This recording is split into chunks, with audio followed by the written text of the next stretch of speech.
দর্শক বন্ধুরা, আজ সকালে ইরানে মাটি আক্ষরিক অর্থেই কেঁপে উঠেছে। একের পর এক আসা দুটো শক্তিশালী ভূমিকম্পে একাধিক এলাকায় রীতিমতো আতঙ্ক ছড়িয়ে পড়েছে। আজকের ভিডিওতে এই খবরটাই আমরা আপনাদের একদম বিস্তারিতভাবে জানাবো, আর এর পেছনে যেসব মারাত্মক প্রশ্নগুলো উঠে আসছে তার বিশ্লেষণও করব। এরপর আমরা আপনাদের দেখাবো ইরানের হামলার পর কুয়েত থেকে কেমন সব অদ্ভুত ছবি সামনে আসছে, আর সেই সঙ্গে থাকছে ডোনাল্ড ট্রাম্পের এক মহা হুমকি বা সুপার ওয়ার্নিংয়ের খবর। তাই ভিডিওটা শেষ পর্যন্ত দেখবেন, কারণ আজকের আপডেটগুলো মিস করার মতো নয়। দর্শক, আজ 20শে জুলাই সকালে ইরানের কেরমানশাহ প্রদেশের কুজরান এলাকায় দুটি শক্তিশালী ভূমিকম্প অনুভূত হয়েছে। ইরানি মিডিয়া বলছে প্রথম ভূমিকম্পটি আঘাত হানে সকাল 7টা 13 মিনিটে রিক্টার স্কেলে, যার মাত্রা ছিল 5.2, আর ঠিক 5 মিনিট পরেই আঘাত হানে দ্বিতীয় এবং আরও শক্তিশালী একটি ভূমিকম্প, যার মাত্রা ছিল 5.7। তবে আশ্চর্যের বিষয় হলো, বলা হচ্ছে এই ভূমিকম্পগুলো একটু অদ্ভুত ধরনের ছিল।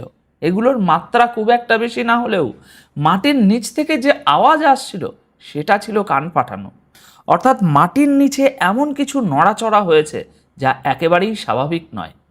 এর পিছনে কি রহস্য লুকিয়ে আছে সেটা আমি পরের খবরে আপনাদের বলছি। তবে তার আগে জানিয়ে রাখি, ইরানের দুর্যোগ ব্যবস্থাপনা দপ্তরের খবর অনুযায়ী ভূমিকম্পের পরপরই ক্ষতিগ্রস্ত এলাকাগুলোতে রেস্কিউ টিম পাঠানো হয়েছে। রিপোর্ট বলছে অন্তত 3জন ইরানি নাগরিক আহত হয়েছেন। আতঙ্কে বহু মানুষ নিজেদের ঘরবাড়ি ছেড়ে রাস্তায় বেরিয়ে এসেছিলেন। আপাতত বড় কোনো প্রাণহানির খবর নেই, তবে কি পরিমাণ ক্ষয়ক্ষতি হয়েছে তার হিসাব নিকাশ আপাতত চলছে। এবার মাটির নিচের আসল খবরটা শুনুন। ইরানে 24 ঘন্টার মধ্যে এই যে পরপর ভূমিকম্প হলো, এটা একটা নূতন বিতর্কের জন্ম দিয়েছে। বিভিন্ন আন্তর্জাতিক সংবাদ মাধ্যম প্রশ্ন তুলছে, আয়াতুল্লাহ খামেনি কি মাটির নিচে গোপনে এমন কোনো পরীক্ষা চালাচ্ছেন যা সারা দুনিয়ার কাছ থেকে লুকিয়ে রাখা হচ্ছে? আজ 20শে জুলাই হিন্দুস্তান টাইমস তাদের রিপোর্টে ঠিক এই প্রশ্নটাকেই হেডলাইন করেছে। এরপর থেকে সোশ্যাল মিডিয়াতেও জল্পনা তুঙ্গে। রিপোর্টে বলা হয়েছে, এই যে 24 ঘন্টার মধ্যে ইরানে এমন অদ্ভুত ভূমিকম্প হলো, এর টাইমিংটা সবার নজর কেড়েছে। কারণ এমন এক সময়ে এটা ঘটলো যখন ইরান, আমেরিকা আর ইসরায়েলের মধ্যে উত্তেজনা একদম চরম সীমায় পৌঁছেছে। রোজই দুপক্ষ থেকে একে অপরের উপর হামলা চলছে। আর ঠিক এই কারণেই মানুষ প্রশ্ন তুলছে, মাটির নিচে কি এমন কোনো গোপন পরীক্ষা চলছে যা এখনও দুনিয়ার সামনে স্বীকার করা হয়নি? অর্থাৎ এমন কিছুর কি টেস্ট হচ্ছে যা আমেরিকা ও ইসরায়েল সবচেয়ে বেশি ভয় পায়? যদিও হিন্দুস্তান টাইমস তাদের রিপোর্টে পরিষ্কার লিখেছে যে এখনো পর্যন্ত এমন কোনো পোক্ত প্রমাণ পাওয়া যায়নি যা থেকে বলা যায় যে এই ভূমিকম্পের সঙ্গে কোনো মিলিটারি অপারেশন বা অস্ত্র পরীক্ষার সম্পর্ক আছে। মিডিয়াগুলো সরাসরি পরমাণু বোমার কথা বলতে একটু সাবধানে পা ফেলছে। তবে এটুকু নিশ্চিত যে ইরানের মাটি একটুখানি কাঁপলেই সারা বিশ্বে এই নিউক্লিয়ার টেস্টের জল্পনা শুরু হয়ে যায়। আমরা কিন্তু বলছি না যে সত্যিই অ্যাটম বোমার টেস্ট হয়েছে, কিন্তু সারা বিশ্বের মিডিয়ায় এই আলোচনাটা এখন হট টপিক। চলুন এবার পরবর্তী খবরে যাই। ইরানের হামলার পর এবার কুয়েতের অবস্থাটা একটু দেখুন। বিদ্যুৎ উৎপাদনকারী বেশ কয়েকটি পাওয়ার প্ল্যান্ট ক্ষতিগ্রস্ত হওয়ার পর কুয়েতে এখন রীতিমতো এমার্জেন্সি ব্যবস্থা চালু করতে হয়েছে। আজ 20শে জুলাই সোশ্যাল মিডিয়ায় আসা কিছু ছবি আর রিপোর্টের ভিত্তিতে দাবি করা হচ্ছে যে ইরানের হামলার জেরে পাওয়ার প্ল্যান্টগুলোর এমন অবস্থা হয়েছে যে কুয়েতকে আবাসিক এলাকাগুলোতে মোবাইল পাওয়ার জেনারেটর বসাতে হচ্ছে এখন, যাতে মানুষ অন্তত কারেন্ট পায়। দাবি করা হচ্ছে ইরানের হামলায় কুয়েতের বিদ্যুৎ ব্যবস্থা ভীষণভাবে ভেঙে পড়েছে। সোশ্যাল মিডিয়ায় শেয়ার হওয়া আজ 20শে জুলাইয়ের ছবিগুলোতে দেখা যাচ্ছে বড় বড় ট্রাকে করে বিশাল সব জেনারেটর আবাসিক এলাকাগুলোর দিকে একে একে নিয়ে যাওয়া হচ্ছে। অর্থাৎ ইরানি এক্স হ্যান্ডেলগুলোর কথা যদি বিশ্বাস করতে হয়, তবে বলতেই হবে ইরানের হামলার পর কুয়েতের বিদ্যুৎ ব্যবস্থার উপর এটা এ যাবৎকালের সবচেয়ে বড় ধাক্কা। আমাদের এই ভিডিও সারা বিশ্বের পাশাপাশি কুয়েত থেকেও প্রচুর দর্শক দেখেন। খবর আসছে যে সেখান থেকে প্রায় 2 থেকে 2.5 লক্ষ মানুষকে তাদের বাড়িঘর থেকে সরিয়ে নেওয়া হয়েছে। বিশেষ করে সেই সব বাড়ি যেগুলো বেশ পুরনো, জরাজীর্ণ বা বেআইনিভাবে তৈরি। এই মানুষগুলোকে বিভিন্ন স্কুলে এনে আপাতত এখন রাখা হয়েছে।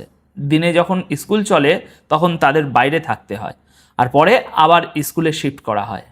আমার যেটা মনে হয়, হয়তো কর্তৃপক্ষ আশঙ্কা করছে যে মিসাইল হামলায় কোনো দুর্বল বিল্ডিং ভেঙে পড়ে গিয়ে যাতে কোনো বড়সড় প্রাণহানি না ঘটে, তার আগে ভাগেই এই ব্যবস্থা নেওয়া হচ্ছে।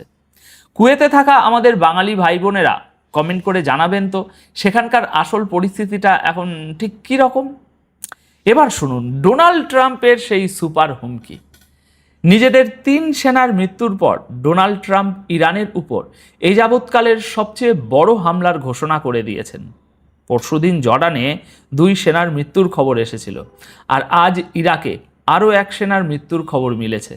এর পরপরই আজ 20শে জুলাই আমেরিকার প্রেসিডেন্ট ডোনাল্ড ট্রাম্প বলেছেন জর্ডান আর ইরাকে নিহত 3 সেনার বদলা নিতে আমেরিকা ইরানের উপর আবারও অত্যন্ত কঠোর হামলা চালিয়েছে, আর আগামী দিনে এই হামলা আরও ভয়াবহ হবে। ট্রাম্প বলেছেন, আমাদের বীর সেনাদের স্মরণে আমরা ইরানকে খুব কড়াভাবে জবাব দিয়েছি। তিনি আরও দাবি করেছেন, গুরুত্বপূর্ণ সমুদ্রপথ হরমুজ প্রণালী এখন পুরোপুরি আমেরিকার দখলে, সেখানে ইরানের আর কোনো নিয়ন্ত্রণই নেই। ডোনাল্ড ট্রাম্পের দাবি অনুযায়ী ইরানের সামরিক শক্তি প্রায় ধ্বংস হয়ে গেছে। তিনি বলছেন, ইরানের কাছে এখন হাতে গোনা কয়েকটা মিসাইল আর কিছু ড্রোন ছাড়া আর কোনো অস্ত্র তৈরির ক্ষমতা তাদের নেই। প্রায় তলানিতে এসে ঠেকেছে তাদের ক্ষমতা। ট্রাম্প আরও একটা মারাত্মক দাবি করেছেন। তিনি বলেছেন, আমেরিকা এখন আর শুধু ইরানের পরমাণু কর্মসূচি আটকাচ্ছে না, বরং সেটাকে একেবারে সমূলে ধ্বংস করে দিচ্ছে। অর্থাৎ ইরানের হাতে পরমাণু অস্ত্র আসার আর কোনো সুযোগই আমেরিকা ছাড়বে না। মানে কি দাঁড়াচ্ছে? ট্রাম্প কি আকারে ইঙ্গিতে বুঝিয়ে দিচ্ছেন যে এবার ইরানের নিউক্লিয়ার ঘাঁটিগুলো সরাসরি তাদের টার্গেটে রয়েছে? দর্শক বন্ধুরা, যদি সত্যি এমনটা হয় তাহলে গোটা বিশ্ব কিন্তু এক ভয়ঙ্কর ধ্বংসলীলার মুখে এসে দাঁড়াবে। গতকালই ইরানের একটা নিউক্লিয়ার পাওয়ার প্ল্যান্টে হামলার খবর আমি আপনাদের দিয়েছিলাম, মনে আছে তো? তবে ট্রাম্পের এই দাবি ইরানের কাছে আর কিচ্ছু অবশিষ্ট নেই, এটা কিন্তু একটু দুর্বল মনে হচ্ছে। কারণ ইরান সমানে নিজেদের মিসাইল আর ড্রোন দিয়ে আমেরিকান ঘাঁটিগুলোতে হামলা চালাচ্ছে, এবং আমেরিকার মিলিটারিরও যে ব্যাপক ক্ষতি হচ্ছে সেই খবরও বারবার সামনে আসছে। আর ট্রাম্পের দাবি যে কতটা ফাঁপা তার প্রমাণ দেয় আমাদের পরবর্তী এই খবরটি। একদিকে ডোনাল্ড ট্রাম্প যখন দাবি করছেন যে হরমুজ প্রণালী আমেরিকার কন্ট্রোলে, ঠিক তখনই ইরান সমুদ্রের বুকে আরও একটি জাহাজকে আক্ষরিক অর্থেই আগুনের গোলায় পরিণত করেছে। এর আগের ভিডিওতেই আমরা আপনাদের জানিয়েছিলাম যে কিভাবে 2টো জাহাজকে মিসাইল দিয়ে টার্গেট করা হয়েছিল ইরানের দিক থেকে। এবার হরমুজে আরও একটা নতুন হামলার খবর শুনুন। আজ 20শে জুলাই দুপুরে ইউকে ম্যারিটাইম ট্রেড অপারেশনস জানিয়েছে যে হরমুজের সামুদ্রিক পথে একটি জাহাজের উপর মিসাইল হামলা হয়েছে, যার জেরে জাহাজটিতে ভয়াবহ আগুন ধরে যায়। রিপোর্ট বলছে আগুন এতটাই ভয়ঙ্কর ছিল যে হামলার পরপরই জাহাজের পুরো ক্রু মেম্বাররা প্রাণ বাঁচাতে জাহাজ ছেড়ে বেরিয়ে আসেন। একটি ট্যাগ বোর্ডের সাহায্যে তাদের ওই জাহাজ থেকে নিরাপদ জায়গায় পৌঁছে দেওয়া সম্ভব হয়েছে। এই হামলাটি ওমানের কুমজার এলাকা থেকে মাত্র 15 কিলোমিটার দূরে হয়েছে। ইউকে এমটিও জানাচ্ছে জাহাজে লাগা আগুন এখনও নেভানো সম্ভব হয়নি, আর সেটি সমুদ্রের বুকে নিয়ন্ত্রণহীন অবস্থায় ভাসছে। এরপরই হরমুজ প্রণালী দিয়ে যাওয়া সমস্ত জাহাজকে আবারও চরম সতর্কতা অবলম্বন করার নির্দেশ দেওয়া হয়েছে। অর্থাৎ ব্যাপারটা বুঝুন দর্শক বন্ধুরা, ডোনাল্ড ট্রাম্প যতই হরমুজে নিজেদের কন্ট্রোল দাবি করুন না কেন, বাস্তব চিত্রটা কিন্তু অন্যরকম। সেখানে এখনও একের পর এক জাহাজ নিশানা হচ্ছে, আর গোটা দুনিয়ার নজর এখন এই সামুদ্রিক রাস্তাটির দিকেই আটকে আছে। কারণ এইভাবে বাণিজ্য বন্ধ হয়ে গেলে এর সোজা প্রভাব পড়বে আমাদের অর্থনীতির উপর, আর সারা বিশ্বে হু হু করে বাড়বে জিনিসপত্রের দাম। তো এখন আজকের এই পরিস্থিতি নিয়ে আপনাদের কি মতামত নিচে কমেন্ট করে অবশ্যই জানাবেন। বেশ কয়েকদিনের মধ্যে মার্কিন 70টির অধিক এয়ারক্রাফটকে কবরে পাঠিয়েছে ইরান এবং বহু সেনা চলে গেছে বিনা টিকিটের ওপারে, আমেরিকার গণমাধ্যমের দাবি। পাশাপাশি ইরান আমেরিকাতে আসা সেনাদের পরিবারকে বলছে, আপনাদের সন্তানদেরকে মৃত্যুর কোলে ঢেলে দেবেন না, সময় থাকতে ফেরত নেন। পাশাপাশি জর্দানে পিটিয়ে শত্রুকে সোজা করে ফেলেছে ইরান, তার অনেকগুলো প্রমাণ হাজির করেছে এবার স্যাটেলাইট ইমেজে। আমি সেই পিকচারগুলো আপনাদের আজকের লাইভে দেখানোর চেষ্টা করব। প্রিয় দর্শক, যখন বিশ্বকাপ ফাইনাল চলছিল, আমাদের বিশ্বকাপ জ্বরে আমরা আক্রান্ত, তখন ইরান আরেকটি বিশ্বকাপ খেলেছে আমাদের ট্রাম্প কাকুর সাথে। সেটা নিয়ে আজকে আমি বিকেলবেলা আপনাদের কিছু ভিডিও মানে বেশ কিছু আপডেট তথ্য জানিয়েছিলাম। তো এখন আমি আপনাদেরকে আরো কিছু তথ্য জানাতে চাই। আপনারা কিছু ইমেজ দেখতে শুরু করে দেন, তারপর আমি মূল আলোচনায় যাব। আপনারা আমার স্ক্রিনে দেখতে পাচ্ছেন, এটা হলো জর্দানে মার্কিন একটি ঘাঁটি।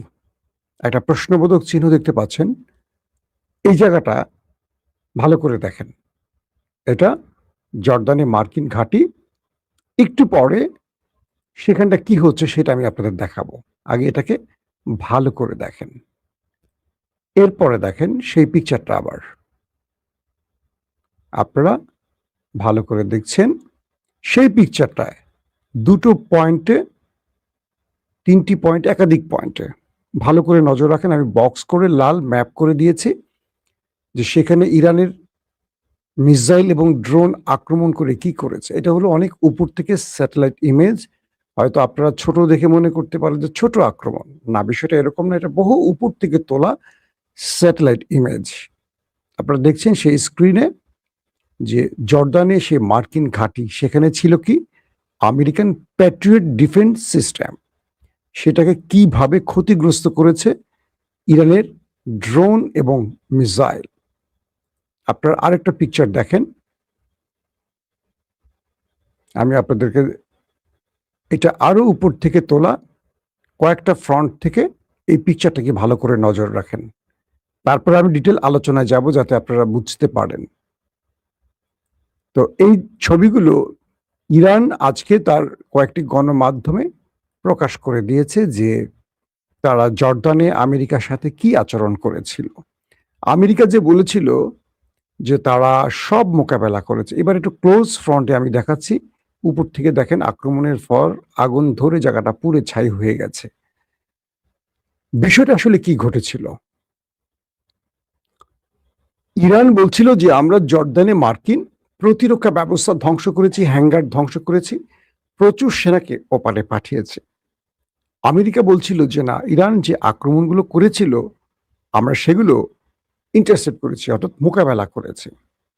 এরপর ইরান হয়তোবা চীন বা রাশিয়ার সহযোগিতায় এই ছবিটি উদ্ধার করেছে, অর্থাৎ স্যাটেলাইট ইমেজ তার হাতে পেয়েছে এবং সেই ছবি পৃথিবীকে দেখিয়েছে। মার্কিন গণমাধ্যম বলছে যে এ পর্যন্ত ইরানের হামলায় 70-এর অধিক এয়ারক্রাফট আমেরিকা হারিয়েছে, ধ্বংস হয়েছে। এ পর্যন্ত, বুঝতে পারছেন? এই যে গত এক সপ্তাহের যে লড়াইটা চলছে, এই এক সপ্তাহের কথা বলছে, এটা পূর্বের 100 দিন আগের কথা বলছি না।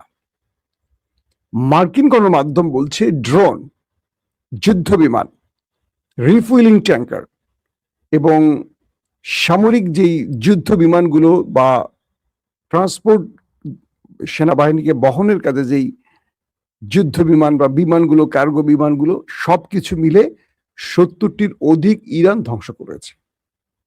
এবং আরবের আউটলেট বলছে যে ইরানের আক্রমণের ফলে বাহরাইন, কুয়েত এবং জর্দান, কাতার, যে দেশগুলোতে সাম্প্রতিক সময় আক্রমণ করেছে ইরান, প্রত্যেকটি দেশে আমেরিকা তার অ্যাটাকিং হেলিকপ্টার, তার যুদ্ধ বিমান, তার প্রতিরক্ষা ব্যবস্থা সহ প্রচুর মূল্যবান সামরিক অস্ত্র হারিয়েছে, যেটা আমেরিকা অ্যাডমিট করছে না, স্বীকার করছে না। কিন্তু আমেরিকার গণমাধ্যম বলছে এই আক্রমণের ফলে 70-এর অধিক তারা যুদ্ধকালীন এয়ারক্রাফট হারিয়েছে। শুধু তাই নয়, সঙ্গে প্রচুর সেনা মারা গেছে। আমেরিকা এ পর্যন্ত 2 জন নিহত, 1 জন নিখোঁজের সংবাদ স্বীকার করেছে। আর ইরান বলছে তারা প্রতিদিনই শত শত মেরেছে। এই যে আক্রমণগুলো হয়েছে, এই আক্রমণগুলো ইরান কোনো ফাঁকা নদীতে করেনি, কোনো ফাঁকা মাঠে করেনি। এগুলো সামরিক বেজকে টার্গেট করে করেছে, যে বেজগুলোতে মার্কিন সেনারা থাকে। যদি এই সংবাদটির সত্যতা কতটুকু আমরা এবার একটু যাচাই করি।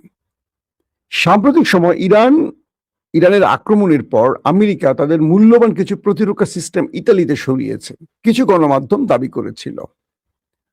আজকে নতুন তথ্য পাওয়া গেছে যে আমেরিকা ইউরোপ থেকে তার অনেক সেনা এবং যুদ্ধাস্ত্র বা যুদ্ধ বিমান বা ড্রোন আবার মধ্যপ্রাচ্যে আনছে। প্রশ্ন হলো, 19টি ঘাঁটি রয়েছে মধ্যপ্রাচ্যে আমেরিকার, 8টি স্থায়ী ঘাঁটি রয়েছে আমেরিকার মধ্যপ্রাচ্যে, গালফ কান্ট্রিতে। এই 19টি ঘাঁটি দিয়ে আমেরিকা ইরানের মোকাবেলা করতে পারছে না কেন? তার মানে ইরান সাম্প্রতিক গত 1 সপ্তাহ ধরে আমেরিকার উপর যে হামলাগুলো করেছে, সে হামলার ফলে আমেরিকার প্রচুর যুদ্ধবিমান, ড্রোন, প্রতিরক্ষা ব্যবস্থা তারা হারিয়েছে। যে ঘাটতি পূরণ করার জন্য তারা এখন ইউরোপ থেকে তাদের সে যুদ্ধাস্ত্র বা যুদ্ধবিমান, ড্রোন, প্রতিরক্ষা ব্যবস্থা বা এয়ার ডিফেন্স সিস্টেম তাড়াতাড়ি আবার মধ্যপ্রাচ্যে আনছে। দর্শক, তো এই পরিস্থিতির মধ্যে আজকের দুই পক্ষের যে গোলযোগ, সেই গোলযোগের অনেকগুলো পিকচার ইরান প্রমাণ করে দিয়েছে, এবং ইরান যে আক্রমণ করে সফলতা পেয়েছে, ইরান সেটা আবার প্রমাণ দিয়েছে। পৃথিবীর গণমাধ্যম সেটা দেখছে, প্রমাণ পেয়েছে। তার মানে আমেরিকাকে আবারও তারা যে মিথ্যে দাবি করছে সেটাকে প্রমাণ করে দিয়েছে ইরান। ইরানের দাবিটি যে সঠিক সেটা ইরান প্রমাণ করেছে। আসেন, ইয়েমেনের হুতিরা সৌদি আরবের উপর সামুদ্রিক অবরোধ ঘোষণা করে দিয়েছে। এটি হলো আজকে সবচেয়ে বড় খবর। বছরের পর বছর আমেরিকার মধ্যে ইরান এবং সৌদি আরব এবং হুতিরা লড়াই করেছে, পরবর্তী এটা স্থগিত হয়েছিল। তো গত সপ্তাহে দুপক্ষের মধ্যে, অর্থাৎ সৌদি আরব এবং ইয়েমেনের মধ্যে ব্যাপক গোলাগুলি হয়। কারণটা ছিল আয়াতুল্লাহ খামেনির জানাজা শেষে ইরানের একটি বিমানে করে হুতি নেতারা ইয়েমেনে ফিরছিল। সেই বিমানটিকে সানাতে নামতে দেয়নি, বরং আক্রমণ শুরু করে সৌদি আরব। পরে সেই বিমানটি, ইরানের বিমানটি হুতি নেতাদের নিয়ে আরেকটি বিমানবন্দরের নামে, তখন হুতিরা সৌদি আরবকে টার্গেট করে ব্যাপক হিট করে। তো দুপক্ষের মধ্যে গোলাগুলির ঘটনার পর ইয়েমেনে ইরান সমর্থিত হুতিরা তারা কি করছে, সৌদি আরবের উপর সামুদ্রিক নিষেধাজ্ঞা ঘোষণা করেছে, মানে বাব-আল মান্দাব বন্ধ করে দেওয়ার ঘোষণা দিয়েছে। এবার খেলা জমে উঠবে। একদিকে ইরান হরমুজ বন্ধ করে দিয়েছে, আরেকদিকে বাব-আল মান্দাব বন্ধ করে দিচ্ছে। হুতিরা সেই ঘোষণা দিয়ে ফেলছে, তার মানে বাব-আল মান্দাব বন্ধ। এবার আমেরিকা মূল খেলাটায় প্রবেশ করবে, অর্থাৎ মূল ধাক্কাটা খাবে। হরমুজ প্রণালীতে একটি ক্ষেপণাস্ত্রের আঘাতে একটি জাহাজ আগুন লেগে যাওয়ায় নাবিকরা সেই জাহাজটি দ্রুত ত্যাগ করে কোনো রকম প্রাণে বেঁচে যায়। তার মানে ইরান হরমুজে এখনো আক্রমণ অব্যাহত রেখেছে, অর্থাৎ আমেরিকার যে রুট বা যে পথ আমেরিকা চালু রেখেছে ইরানের এগেনস্টে, সেই পথ দিয়ে কোনো জাহাজ ইরান ঢুকতে দিচ্ছে না। যেটাকে পাচ্ছে সেটাকে মোটামুটি ধোলাই চালাচ্ছে এবং মার দিচ্ছে। দর্শক, আমি কিন্তু আপনাদের আজকে একটা খবর জানিয়েছি, সেটা আরেকবার বলি। 2024 সালে গাজায় ইসরায়েলের হাতে নিহত ইয়াহিয়া সিনওয়ারের স্থলাভিষিক্ত হয়েছেন, মানে হামাসের নতুন নেতা নির্বাচিত হয়েছেন খালিল আল হায়া। আমি তাকে নিয়ে কিছু তথ্য আপনাদের দিতে চাই। ছবিটা এখানে দেখাবো কিনা বুঝতে পারছি না, দেখাতে গেলে কোনো একটা প্রবলেম হতে পারে। তো আমি কিছু তথ্য আপনাদের দিচ্ছি, তারপরে হয়তো আমি নতুন খবরে যাব। তো এখানে বলা হচ্ছে যে 2024 সালে গাজা উপত্যকায় ইসরায়েলি সেনাবাহিনীর হাতে ইয়াহিয়া সিনওয়ার, তাদের নেতা, মৃত্যুর পর আল হায়া নির্বাচিত হন হামাসের সেই শীর্ষ পদে, এবং ইসরায়েলিদের হাতে তিনিও ইসরায়েলের টার্গেটে তিনি এখনো রয়েছেন, তাকে ইসরায়েলিরা খুঁজছে। তবে তিনি হামাসকে এই লড়াইতে ইয়াহিয়া সিনওয়ারের সাথে বড় রকম সহযোগিতা করেছেন, এটিও দাবি করা হচ্ছে।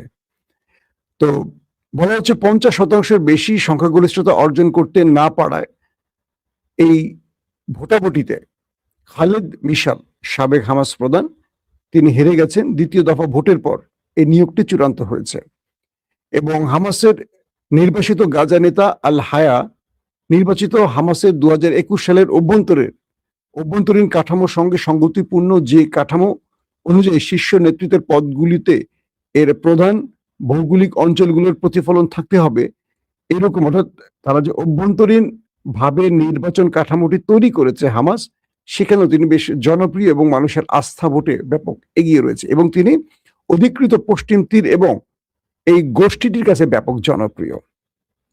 আল হায়া, যিনি যুদ্ধকালীন শাসন কার্য পরিচালনার জন্য 2024 সালের শেষের দিকে গঠিত একটি অস্থায়ী 5 সদস্য শাসক পরিষদের অংশ ছিলেন, তিনি এখন 2027 সাল পর্যন্ত তিনি এই হামাসের রাজনৈতিক উইং এর প্রধান থাকবেন। প্রিয় দর্শক, ইরানের বিপ্লবী গার্ডস বাহিনীর একটি তথ্য আপনাদের দিচ্ছি। ইরানের Islamic revolutionary guard corps IRGC আজ তারা একটি তথ্য দিয়েছেন যে ইরানি ভূখণ্ডে যে কোনো মার্কিন স্থল অনুপ্রবেশ অবিলম্বে প্রতিহত করার অঙ্গীকার করছেন তারা। উত্তর পূর্বাঞ্চলীয় শহর শাহরুদে বিমান প্রতিরক্ষা বাহিনীকে তারা বলছেন এখানে সর্বোচ্চ তারা প্রস্তুতি নিয়ে আছে আমেরিকাকে মোকাবেলার জন্য। IRGC গ্রাউন্ড ফোর্সের deputy commander brigadier general Ruhollah Nouri বলেন, যে কোনো মার্কিন স্থল হামলা মোকাবেলায় প্রতিরক্ষা ইউনিটগুলোর সর্বোচ্চ স্তরে প্রস্তুতি নিয়ে রেখেছে। আধা সরকারি গণমাধ্যম তসনিম নিউজ জানিয়েছে, IRGC স্থল বাহিনী বিশেষ করে প্রতিরক্ষা ইউনিটগুলো সর্বোচ্চ সতর্ক অবস্থায় রয়েছে এবং যে কোনো প্রতিকূল কার্যকলাপ বা শত্রু অনুপ্রবেশকে প্রথম মুহূর্তে নিষ্ক্রিয় করতে তারা সর্বোচ্চ কাজ করবে বা চেষ্টা চালাবে। অর্থাৎ আমেরিকা কোনোভাবে যেন প্রবেশ করতে না পারে তার আগেই কাজ শেষ করে দিবে তারা। সশস্ত্র বাহিনীর নিরন্তর সতর্কতা ও স্থায়ী প্রস্তুতি নির্বাচনের টেকসই নিরাপত্তার নিশ্চয়তা দেয় এবং সকল অভিযানিক খাতে এই স্তরের প্রস্তুতি গুরুত্ব সহকারে অনুসরণ করা হচ্ছে। তিনি আরো বলেন, এই সতর্ক বার্তাটি এমন সময় এসছে যখন যুক্তরাষ্ট্র ইরানের একাধিক লক্ষ্যবস্তুতে বিমান হামলা অব্যাহত রেখেছে এবং এই হামলাগুলো মূলত দক্ষিণ ইরানকে কেন্দ্র করে চালানো হচ্ছে। তেহরান এর জবাবে আঞ্চলিক বিভিন্ন দেশে অবস্থিত তাদের স্থাপনা ও ঘাঁটিগুলোকে লক্ষ্য করে হামলা চালিয়ে যাচ্ছে, যেগুলো তাদের মার্কিন সেনাবাহিনী ব্যবহার করে থাকে। ভোরে ইরানের বেশ কয়েকটি প্রদেশে বিস্ফোরণের খবর পাওয়া গেছে, যার মধ্যে গত সপ্তাহে যুক্তরাষ্ট্র ইরানের বিরুদ্ধে সর্বশেষ হামলা চালানোর পর উত্তর পশ্চিমাঞ্চলীয় শহর তাবরিজে প্রথম হামলার খবর রয়েছে। অর্থাৎ সবকিছু মিলে তারা বলছে যে ধারাবাহিকভাবে ইরানের যতগুলো আক্রমণ আমেরিকা করেছে তার প্রত্যেকটির জবাব ইরান দিয়েছে এবং ইরানের এই জবাবের ফলে আমেরিকা এইটুকু বুঝতে পেরেছে যে ইরান তাদেরকে ফ্রি হ্যান্ডে ছেড়ে দেবে না এবং আমেরিকা নতুন করে এ অঞ্চলে হরমুজ দখলের যে নীল নকশা তৈরি করছে এটাও তারা ব্যর্থ হচ্ছে, এটা মার্কিন গণমাধ্যম আজকে প্রকাশ করেছে। ইরানের মেহের নিউজ বলছে যে কেন ইরানের কাছ থেকে এই হরমুজ প্রণালী কেড়ে নিতে পারছে না আমেরিকা, তার পুরো ব্যাখ্যা তুলেছে এবং এই অঞ্চলে ভালো করে খেয়াল করবেন যে হরমুজ দখলে নেয়ার জন্য হরমুজটাকে কন্ট্রোল করে ইরানের যেই সামরিক বেজ, পোস্ট, কমান্ড সেন্টার কিংবা প্রতিরক্ষা ব্যবস্থা বা ড্রোন লঞ্চার বা মিসাইল লঞ্চার সবগুলো টার্গেট করে কিন্তু আমেরিকা অ্যাটাক করেছে এবং সেই অ্যাটাকের ফলে ইরান ব্যাপক ক্ষতিগ্রস্ত হয়েছে, কিন্তু তারপরও ইরান হরমুজের কন্ট্রোল হাতছাড়া করেনি। এখন আমেরিকার গণমাধ্যম বলছে যে ইরানের কাছ থেকে হরমুজের কন্ট্রোল নিয়ে আমেরিকার জন্য অলিক স্বপ্ন হতে পারে।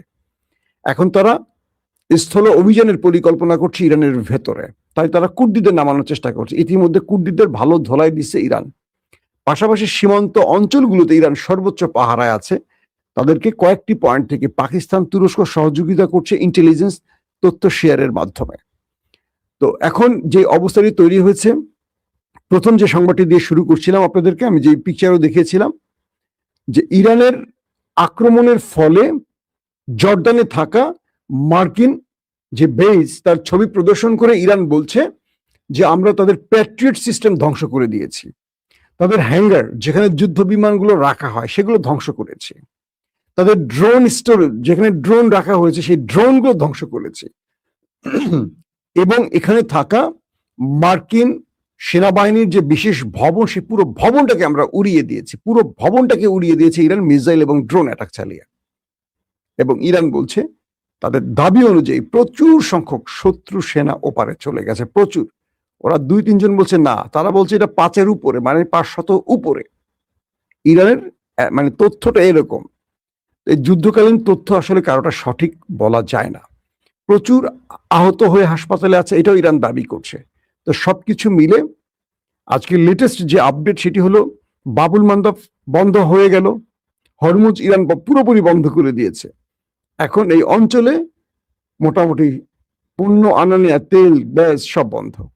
আমেরিকা এখন নতুন একটা ধাক্কার মুখোমুখি হবে। তেলের বাজার এখন পুরো আগডুম বাগডুম হয়ে যাচ্ছে, কন্ট্রোলের বাইরে চলে যাবে। এবং আমেরিকা আজ রাতেও ইরানে বড় অ্যাটাক চালাবে ঘোষণা দিয়েছে, ইরানও পাল্টা জবাবের প্রস্তুতি নিচ্ছে। কিন্তু মাঝখান থেকে পুড়ছে আমাদের বয়কার বো, কয়কার কা, চয়কার চোর, ডট ডট ডট আরব দেশগুলো, যারা আমেরিকাকে এখানে দাওয়াত করে এনে ঘাঁটি গাড়তে দিয়ে তারা নিজেরা নিজেদের পেছনে পাশ ঢুকাচ্ছে। এখন ইরান আর কাউকে দয়া মায়া করছে না, এখন যে ধোলাইটা দিচ্ছে সিরিজ সেইভাবে ধোলাই চালিয়ে যাচ্ছে। দর্শক, বিদায় নিচ্ছে আজকের মতো। আশা করি প্রত্যেকে ভালো থাকবেন, আমার জন্য দোয়া করবেন। ওপেন দ্য আইজের চ্যানেল আপনাদের কেমন লাগে, সংবাদগুলোর বিশ্লেষণ কেমন লাগে মাঝে মাঝে কমেন্ট করবেন। খেলাধুলা শেষ, আমাদের বিতর্ক শেষ হবে, আবার নতুন করে কিছু আসবে, আপনাদের সাথে আমাদের কানেকশন বাড়বে। আমরা যে দলটাকে সাপোর্ট করি না কেন, সবার আগে আমরা আমাদের ভ্রাতৃত্বের মাঝে যেন আমরা কোনো ফাটল না ধরাই। কে ব্রাজিল, কে ফ্রান্স, কে স্পেন, কে আর্জেন্টিনা, তার চেয়ে বড় আমরা প্রত্যেকে মুসলিম বাংলাদেশি, আমরা একে অপরের ভাই। যারা কুতর্ক করেন আপাতত ব্রেক দেন। চলেন আমরা বাংলাদেশটাকে গড়ি, চলেন আমরা আমাদের মুসলিম শক্তিকে আরো ইউনিটির মাধ্যমে, ঐক্যবদ্ধতার মাধ্যমে শক্তিশালী করি। প্রত্যেকে ভালো থাকবেন। আল্লাহ হাফেজ।